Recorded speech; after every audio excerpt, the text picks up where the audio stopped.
and welcome back to Third Rate Content. And today we are in Little Ness, a tiny village northwest of Shropshire. And today we're going to be investigating St Martin's Church and the mound right next to St Martin's churchyard and finding out all about it. We have been here a couple of years ago, 2 years ago, with less knowledge and information, and we're going to be coming at it with new angles today. So buckle up and I'll see you out here. Yeah, we missed a couple of quite important things on our last visit here 2 years ago. One of them being a green man, a possible green man in the safe porch of St Martin's Church, which we're going to show you very soon. Also, one of the yew trees, ancient yew trees that ring St Martin's Church, encircle it on the small mound that the church sits on. Two of them are thought to be over 1,000 years old, or even older than that. So we're going to be showing you both of those on today's video.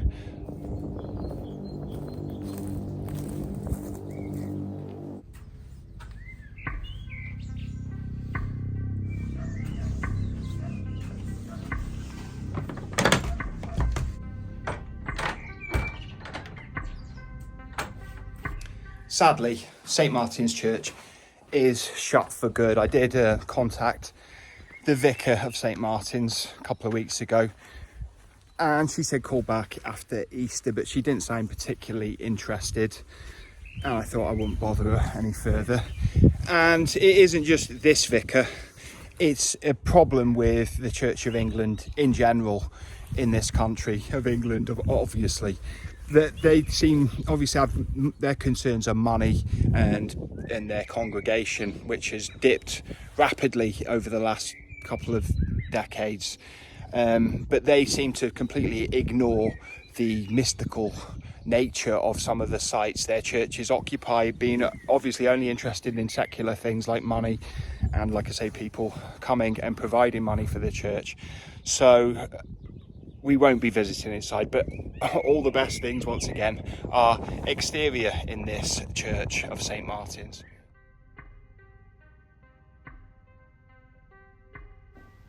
The south doorway is Norman. The arch is decorated with 4 rows of zigzag, and above the dripstone has pellet decoration, and at the apex a grotesque head.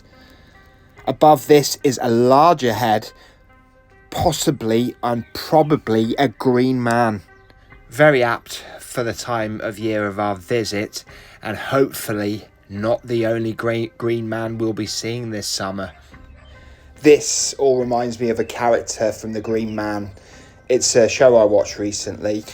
The vicar there is played by Nicholas Grace, and he's a bumbling COE clergyman who's shocked by the supernatural, like it's something he can't even fathom.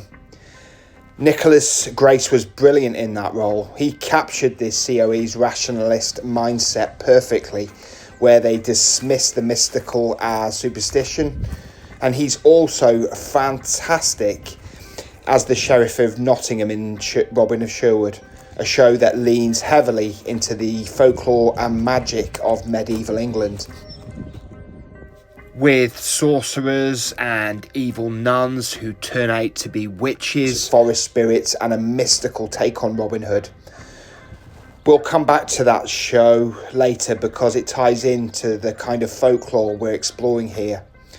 But that rationalist mindset Grace portrayed in The Green Man has been part of the COE for a long time.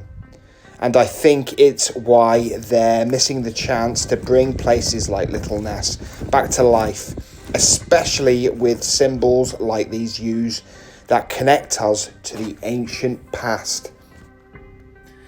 To set the stage for Little Ness, let's look at another mound with a haunting story. About 30 miles north of here in Mold, North Wales.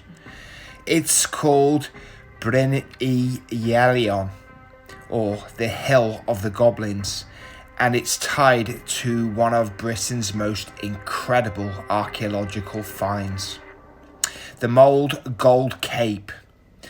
Locals had long reported seeing a golden armoured ghost on the mound, a figure they called the Brynnian Lealt, or King of the Hillside. In 1830, a farmer's wife saw this huge figure in golden armour stride across the road and vanish into the mound. An event so vivid, she reported it to the local vicar.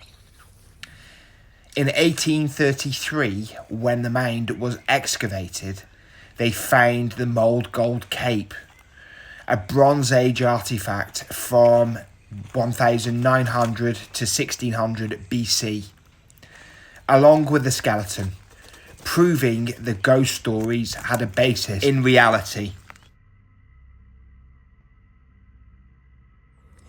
In Welsh folklore, mounds like this were said to have guardians who guarded treasure that were kept within the mounds.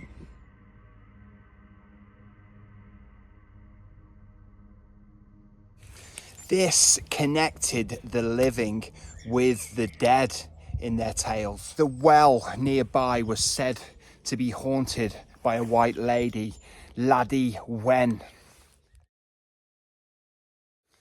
And this added to the area's mysticism and spirituality somewhat. Yeah, but this story of nearby North Wales has got me thinking about a story associated with this mound and buried treasure. I think I'm going to tell it again for any new viewers.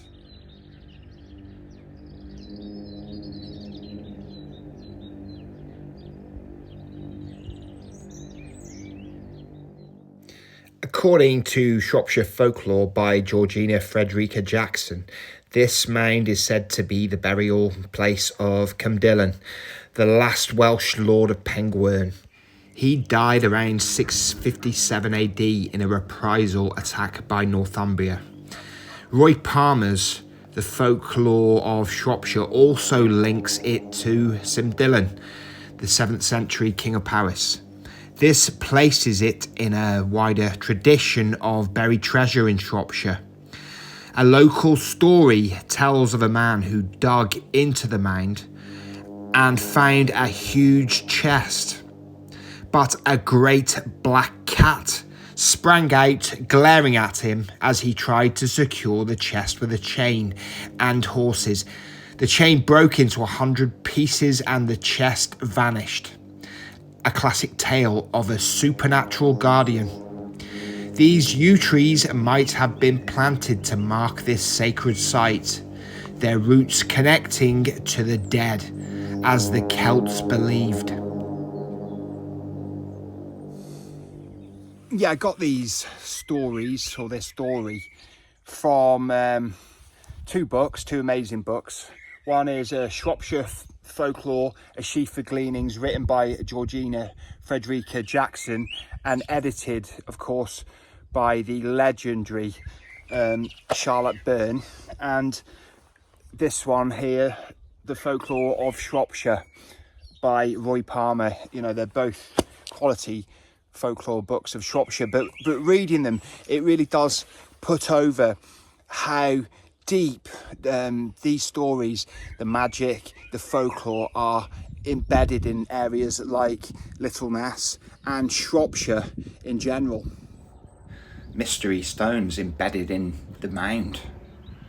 Very interesting. This story does tie right into a recent video we made, Oswestry Blood Magic, which I will leave a link to in the description box. And it tells of the story 15 years previous to the death of Cymdillan. There was the Battle of Maserfield in 643 AD. 643 or 642 AD. But in that, the King of Northumbria, Oswald, was defeated by the forces of this sort of western sector of Britain, and he was defeated by Penda of Mercia and Cyndylan. 15 years later, Oswald's brother Oswili got vengeance on Cyndylan, and the effects rippled out, ending the kingdom of Pengwern right there and then, ending Cyndylan's life and changing history. Some of the yew trees here in the churchyard, in that ring circling the church, could have been here to witness those events and Prince Cyndylan being interred here. Shropshire is full of stories about hidden treasure. Roy Palmer writes once again about a golden arrow lost on Earl's Hill near Pontersford, possibly during a battle in 661 between the West Saxons and the Mercians, led by Wulfhere, son of Penda, the same Penda who killed Oswald. People believed finding the arrow would bring a fortune, and they'd gather on Palm Sunday to search, playing games and dancing. There's also a tale of Robin Hood shooting an arrow that landed near Ludlow Church, where it became the emblem of the Fletchers Guild. This ties into Robin of Sherwood, where Nicholas Grace played the Sheriff of Nottingham. That show portrays medieval England as a place of magic and folklore, but also realism, forest spirits, and a mystical, in touch with the mystical world, Robin Hood fighting for justice. It's the kind of world where stories like the Golden Arrow or the Black Cat at Little Ness feel right at home. A world where the landscape itself is alive with mystery. Yes, stories like these, the Black Cat of Little Ness, the Golden Arrow of Earl's Hill, and the blood magic of Oswestry, and the Golden Cape of Flint, show how a burial mound, a guardian, and a treasure, that theme is repeated over and over again. And it also does show you that there is something else buried, not so much literally, but there could be treasure buried literally, but buried in these tales and folklores that refuses to die and is relevant at all times in human history up to now. It really is quite something to ponder in amazement at, I think.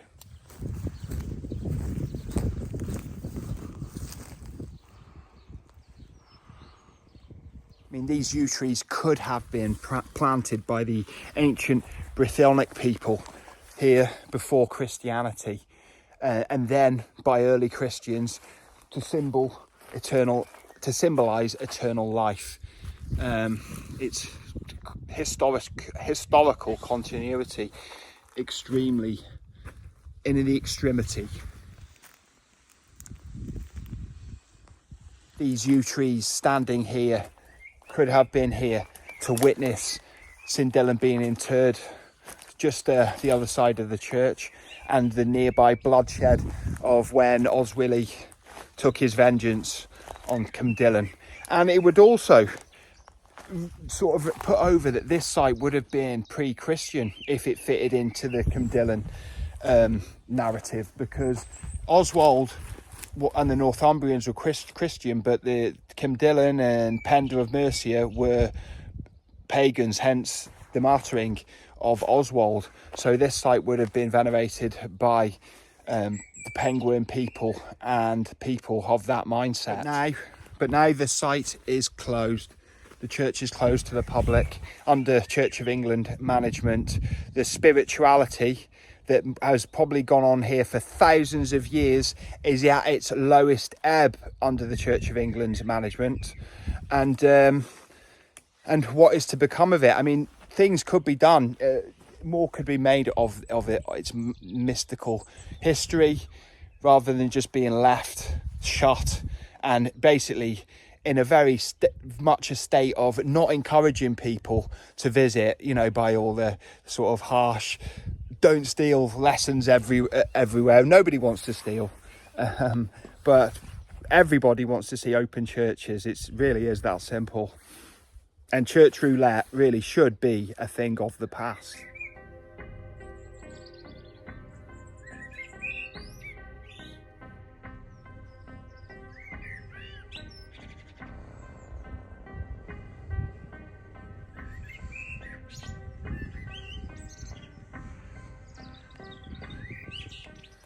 Yeah, the tomb hiding the treasure guarded by the black cat. Who knows? I'd love to hear what you think though, so tell me in the comments if you've got an opinion. You don't have to agree with me, and I'm not even saying what I think, I'm just telling you what I've come across while doing research, these facts.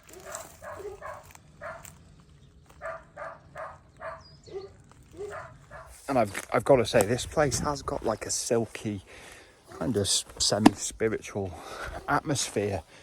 Just dodging the U's there. But it really has been a lovely place to investigate. But do you feel that this place still has a spiritual energy? I mean, the church has turned its back on it, but it could be tied to the ancient yew trees, the ring of ancient yew trees encircling the church. Could be tied to the burial mound, or it could even be older than that. I mean, these places are, I've said, to be prehistoric in usage and nature, and have been marked since that time, and subsequent cultures have sort of overlapped them and paved over them as time's gone on. We have been coming up against these sort of subjects quite a bit lately. But anyway, as I said, tell us what you think in the comments. It's been a lovely visit. Thanks for joining me. Don't forget to leave a like if you enjoyed today's journey and adventure and investigation. Leave us a comment, as I said. If you haven't subscribed already, why don't you? And thank you if you have. And hit the like button, hit the notification bell if you want to stay updated on all third-rate content goings on. There's going to be a lot more coming up for us. Anyway, if I don't see you soon, I'll see you 3 times as soon. Third-rate content, signing out. Bye-bye. And let's not forget third-rate content, YouTube's sibling, third-rate content, Instagram. Why don't you drop us a follow? We're pushing for 500 followers. So thanks to everybody who's already followed and to everybody who's going to shortly. Thank you.